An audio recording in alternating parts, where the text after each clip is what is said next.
Well, thanks for having me. And, hopefully in some subsequent year, I'll be able to join you guys in person. Um, look, I'm a philosopher originally and just more recently started working on virtual reality because I work on perception in philosophy. And so, what I'm going to be talking to you about is the sense of presence in virtual reality. And in particular, I'm going to be posing this one specific question. But give me 1 second so that I can get rid of these little windows in the corner. Ooh, sorry, I need to move this out of the way. Oh no. Um, so I'm sorry, you just need to give me a second because I'm trying to get rid of this window. Okay. Um, yes, continue to share. So are you guys able to see my shared screen? Okay, super. And so I'm going to be focused on a central question, which is, can we offer a unified account of the sense of presence, at least in virtual reality? And I'm going to answer this affirmatively. In fact, I think there are many reasons to think that there's only one concept of the sense of presence, and I'm going to give you some reasons for thinking too.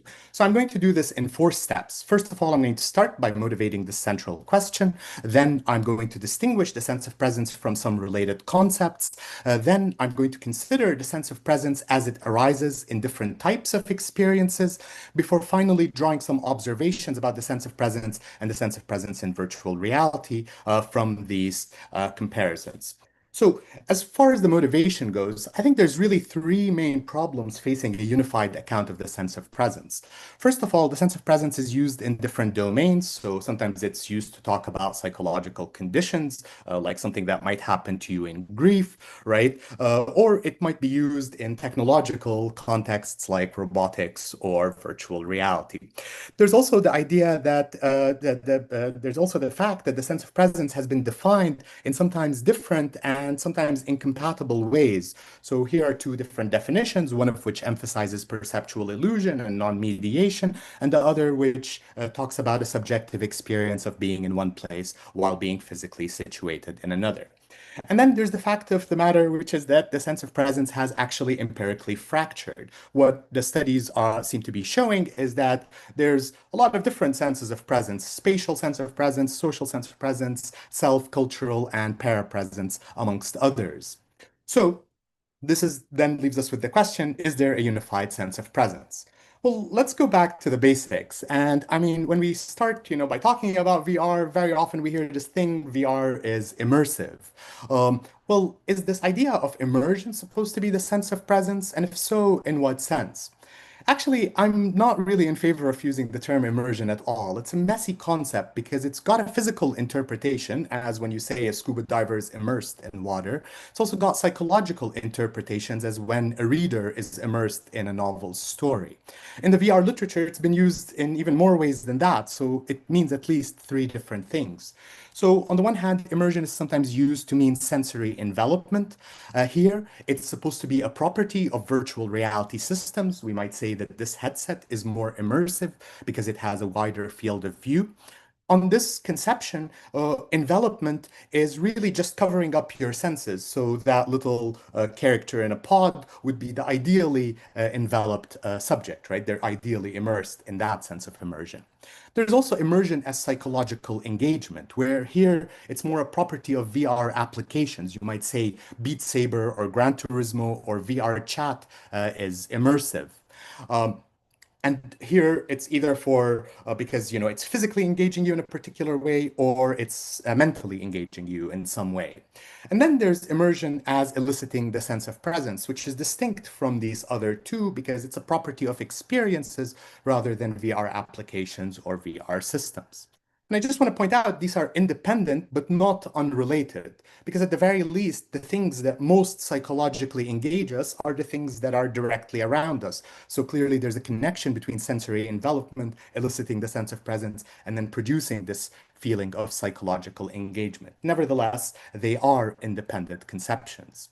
Okay, so moving closer to the sense of presence, we might now start by saying that virtual reality elicits virtual presence, where virtual presence is a conscious experience of being present in a partly or wholly virtual surroundings. Uh, if you look at that definition, you can decompose it into two basic components. There's the relation, X being present in Y, where X is the VR user and Y is the virtual surroundings. And then there's the conscious experience of that relation of X being present in Y. And that's typically what we call the sense of presence. So let's assume this for the time being, although we'll need to come back and revise it in just a bit. Um, so, to understand the sense of presence in an overarching way, I suggest that we work backwards, starting from everyday experience. And although I say this is working backwards, I actually think this is the original step, right? It's the more phenomenologically grounded step because here we have a sense of presence because we are present. That's how it is in our everyday experience. And this is, I think, also conceptually helpful to start from everyday experience because one way of cashing out the idea that you have a sense of presence in a virtual environment is to say that it amounts to having an experience that is indistinguishable from the experience of actually being present in the virtual environment. So, in other words, as if you were really teleported there. Um, on this conception, you can account for degrees of the sense of presence because to the extent the experience is indistinguishable from being teleported, it elicits some degree of the sense of presence. Okay, so let's move on to the sense of presence as it occurs in everyday experience. And so let's take a case right here. You are in the room in normal conditions. So here it just means like you're cognitively, affectively, and so on, perfectly okay. And so that's the situation that both of us are in right now. And we can say in these cases that we are present in the room, which is just to say that we exist here and now. At the same time, we have an experience of being present in the room. So we're not just somewhere, right? But we have an experience of being in that somewhere. Here, reality and experience line up. One is factually present and has a sense of being present in the room. So we might describe this as the sense of presence free from error, the veridical sense of presence. Um, but the minute we think this, right, we can see that experience and reality can detach from one another and they can do so in different ways. So consider this experience being in this room while suffering an episode of depersonalization-derealization disorder. So let's call that DDD. And now we can say that DDD subjects because they're not typically hallucinating, they're not seeing things, they actually continue to perceive the room that they are in. They just don't feel like they're present there. So here it's an affective thing. Um, what we have here is a case of presence without the sense of presence. You're present in the room, but you lack the sense of being present there. Now, the reverse is also possible. You might have the sense of presence without the presence. So, for instance, in grief, sometimes you can have these experiences where you have a sense of the deceased person's presence in their obvious absence. So that's sometimes called parapresence. Well, these cases pose a question to us, which is what is it that seems present exactly? Notice that in grief, it's a person who is felt present. And in fact, if you look closer at depersonalization-derealization disorder, you can see that the sense of presence might be missing for one of two distinct reasons. In depersonalization, you don't have an experience of yourself being present there. And so you're not in the room because you aren't experienced as in the room.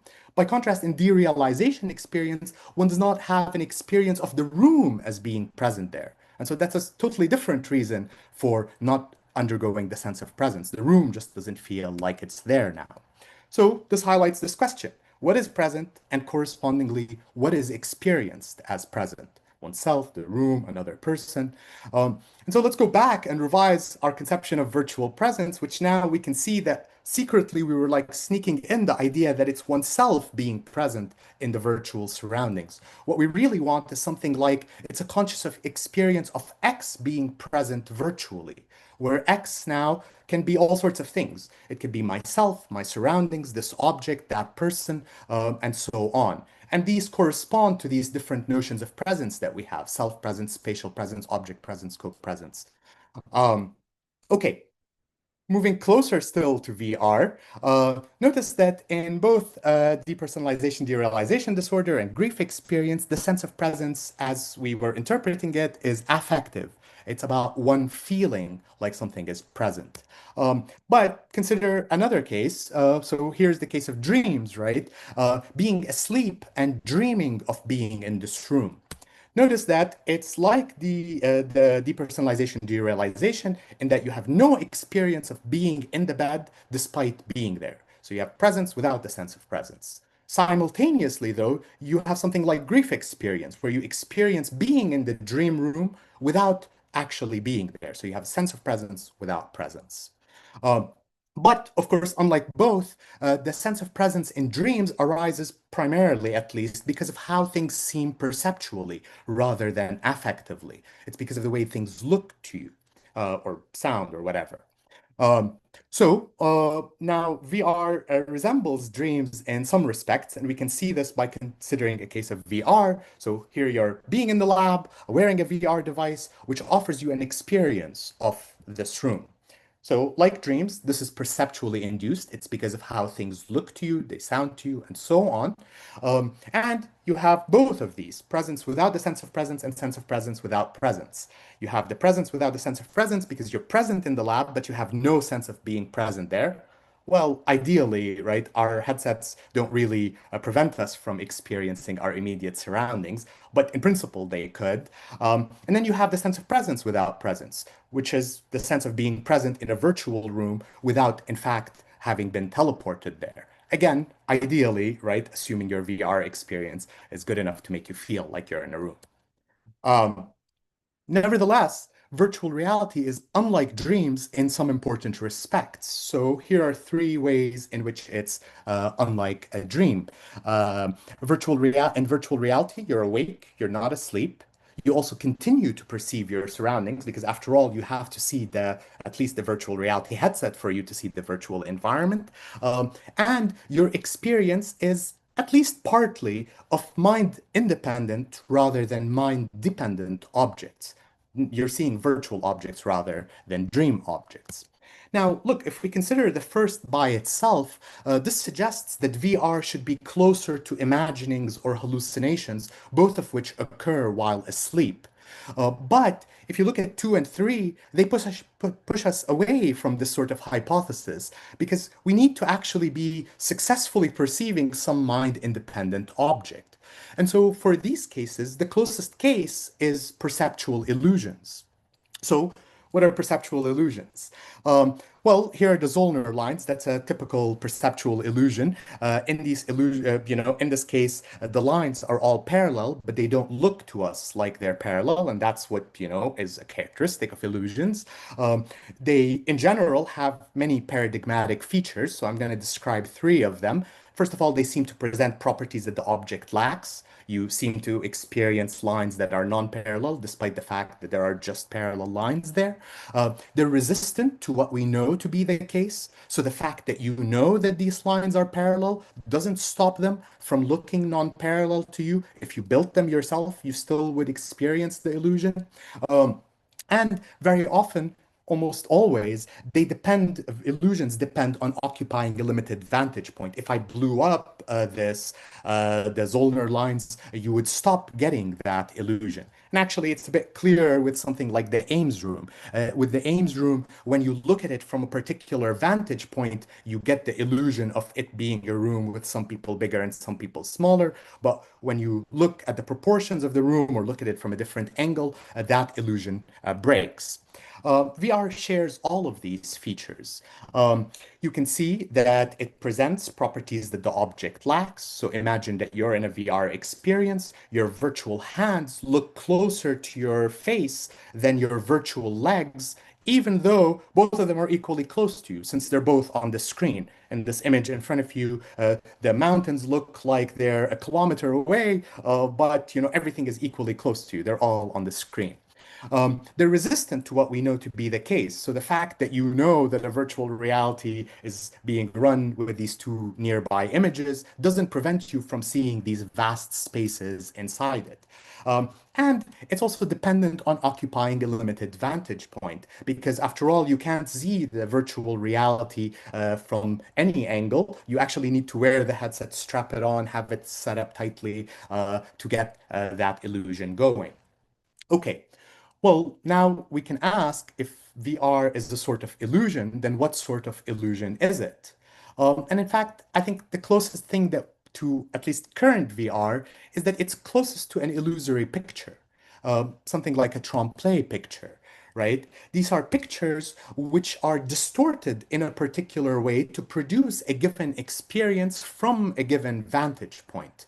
And this distortion is, I think, what tips us off that VR is a sort of illusory picture, because you can see that in VR, you get that sort of distortion as well. This is a standard rightmost picture, or maybe leftmost on your side, is what a standard VR photograph looks like. And you can see that it's spherically distorted, that, there's two side-by-side pictures, and so on and so forth, in much the same way that the middle picture is distorted in order to account for the illusory nature of this picture. Now, I wish I could say that the sense of presence and presence would be, we could stop there for that, but actually, we have introduced a complication by noting the similarity between VR and pictures. Because if VR is a type of picture, then it decomposes like a picture. And when perceiving a picture, we can distinguish at least three broad components. There's the picture surface, which is something that exists and it's seen at a given distance from you, the perceiver. It's as far away from you as the canvas is. At the same time, there's the pictorial object, in this case, the pictorial apple. This doesn't really exist. There's no apple at the surface of the picture, but it does exist as a surface object, right? There is something painted there and it looks apple-like. And we can also say that of these pictorial objects, they're seen at varying distances from the perceiver. So the back of the room might look to us further away from the front of the apple, or more so in a more realistic painting. Uh, Distinct from the picture surface and the pictorial object is the depicted object, which is the thing that the picture is of, right? So if I'm painting a picture of an apple, then if I'm looking at a real apple, that's the depicted object. If I'm just imagining the apple, then that's the object. So here, the depicted object can either exist or not. It can be not on the surface, or it's definitely, sorry, not on the surface, and it's also not seen. You only see the picture, you don't see the picture, the object, the object the picture is of. Okay, VR shares exactly these same features. You have the digital surface, you have the virtual object, and you have the depicted object. I'll come back to these in just a second, right? What you want to note, though, is that the minute you introduce pictures, you can start to ask about presence and the sense of presence twice, depending on which level you're talking about. Are you talking about the pictorial object, or are you talking about the depicted object? So here we can imagine this person looking at a picture of a cat, and there's the cat elsewhere. You can now ask, is the pictorial cat present? Yes, it is, because it exists here and now in the picture. Do we have a sense of it being present? Well, unless it's a terrible picture and you can't tell that it's a cat, yes, you have a sense of the cat being present in the picture, the pictorial cat. By contrast, if you ask, is the cat present? Well, definitely it's not at the picture, right? Maybe it's present in the room somewhere, or maybe it's deceased now, or maybe it's just been imagined, but it's definitely not present, right? Not at the picture. Do we have a sense of the cat being present? Well, here it depends. It depends on how good our painting is. If by looking at the painting you can't help but feel like you're really seeing the cat itself, then you have a sense of the cat being present. Otherwise, you don't. Oh, well, it's the same with VR. You can ask this sense of presence question at two layers. You can ask, is the virtual tent present? And yes, it obviously is present because there's a 3D model there. Do you have a sense of the virtual tent being present? And again, the answer is yes, because you see it. If you ask now, is the tent present? Well, certainly it's not in the VR device. It might be elsewhere, but it's not in the VR device. Do we have a sense of it being present? That depends on how good our VR experience is. If it's the 3D model is so good that it feels like there's a real tent there, then yes, otherwise no. So let me just recap these distinctions really quickly. We distinguished between presence and the sense of presence, which allows us to make these distinctions between cases where you have the sense of presence without presence or vice versa. There's also the type of object experienced as present, which allows us to distinguish spatial, self, social, and so on presence. There's the type of sense of presence that you have, which distinguishes ways of experiencing something as present, whether you feel it to be there, you think it there, perceive it there, or act as if it's there. Then there's the level of the sense of presence, which is helpful for mediated cases like picture perception and virtual reality, where you can talk about the sense of presence of the pictorial versus the depicted object.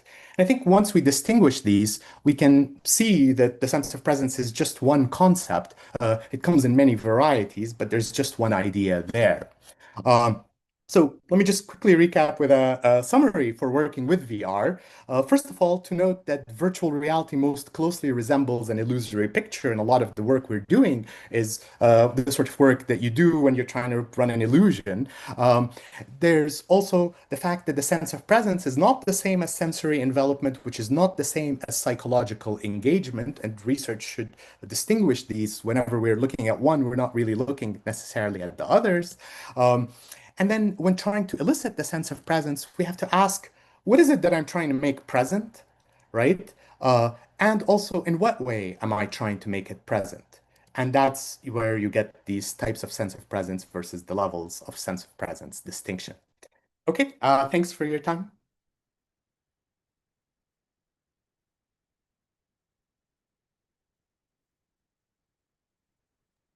I'm not Now they can hear you. Now you can hear your clapping. Sorry. super, thank you. Okay, so thank you so much for keeping to time. I've worked with philosophers for about 15 years. That is the first time that's ever happened. So thank you. Oh, We also have, I'm super impressed, not only because of the level of discussion you are going to provoke, but also that you're doing this on not having gone to sleep yet today. So thank you so much. I want to just pinpoint to you that we had originally planned that you and Anna Chaunica would be back to back. She studies depersonalization.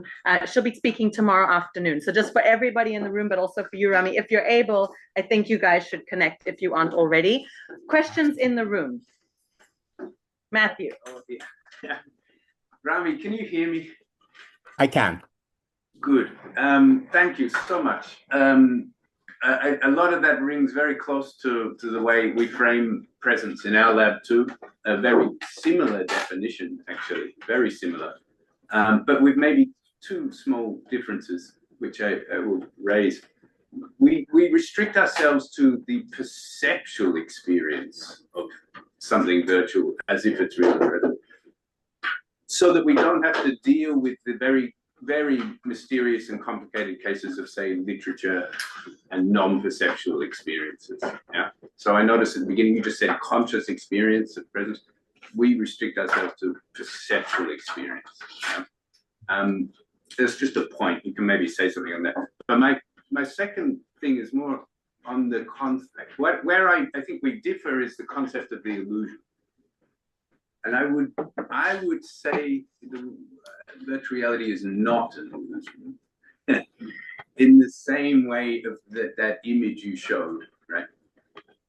In the sense that when we're building our VR simulations, we're typically trying to replicate, this is how I technically describe it, replicate the light field that would be there if the object was there. And more or less, we do. The rays of light striking your eyes are the same as they would be there, you know, and that's why you see it as there, which is different to the image you showed. The rays of light coming from that image you showed are not the same as if the lines are not parallel, right? all the magic's actually happening in your perceptual system and making you see something that stimuli is not actually the stimuli. So in that sense, my preference would be to say, no, it's not an illusion. No, typically we're not relying on illusions, we're relying on mimesis, which is to replicate the stimuli or find the key ingredients in the stimuli. Yeah. Do you have a question in there, Matthew? That's fine. Or comment? It's a question, maybe. It's a challenge. Should I answer? Yes, please. Yes, okay, super. Thank you for both of these. And I agree. Well, I agree at both of them. I want to say why I'm interested in the affective sense of presence for virtual reality. Because think about cases where you want to make somebody who's in virtual reality feel like there's somebody there behind the door. Rami? Here, I'm not trying to produce anything perceptually. I'm just trying to get this sense that somebody. Oh, no, Oh. it's gonna repeat. No, we've lost you. Let's see. Is everything try okay? again. Now it's working better, I think. It's your fault. You break it. Do you want to try again? Yes. Yes. So should I start over? Yes, please. Okay, I'm sorry. So I started out by saying that I'm interested in the affective sense of presence because in virtual reality, sometimes you're trying to convey, for instance, that another person is there, but you don't want to do this perceptually. So imagine that I have a person talking to another person, and I want them to feel as if there's a third person there behind the door. There, I don't render anything. I only want them to get a sense that somebody is there. And so maybe in the discussion, they'll talk about it. And so that seems to me like it's a felt sense of presence or even a cognitive sense of presence, and it's occurring in cases of virtual reality. So that's why I like the broader definition for VR. But I think that doesn't really matter all that much. For the other idea, I think you're right at one level and wrong at another level, or is the way I'm inclined to think about it. Because as I noted, right, VR is not just an illusion, it's an illusory picture. And in pictures, we do have to reproduce certain features of the original object. It's just that that's not all we have to do if it's an illusory picture. We also need to account for distortion and so on. So now contrast two levels at which you might design a VR experience. On the one hand, there are the 3D models themselves, which are reproduced or reproductions of a real world, right? But then there's the way you're going to display these 3D models, which involves displaying them on a flat surface. So you have to flatten them, but then you also need to make sure that the lenses of the VR headset are aligned to the human eyes, that, you know, the image is distorted in the right ways to compensate for the lenses and so on. So it's partly illusory and partly veridical. And this is not something I talked about here, but experiences don't have to be like illusion all the way down or vertical all the way down. So I do agree with this level, a second comment that you made in a much more straightforward way than might have been suggested by the way I discussed it. Okay, well, thank you so much, Rami. We are going to try and stick to time. We're so grateful to you. If people have questions, can they annoy you by email? Yes, absolutely. Please do that. Okay. You know, I'd love So to hear from you. I will.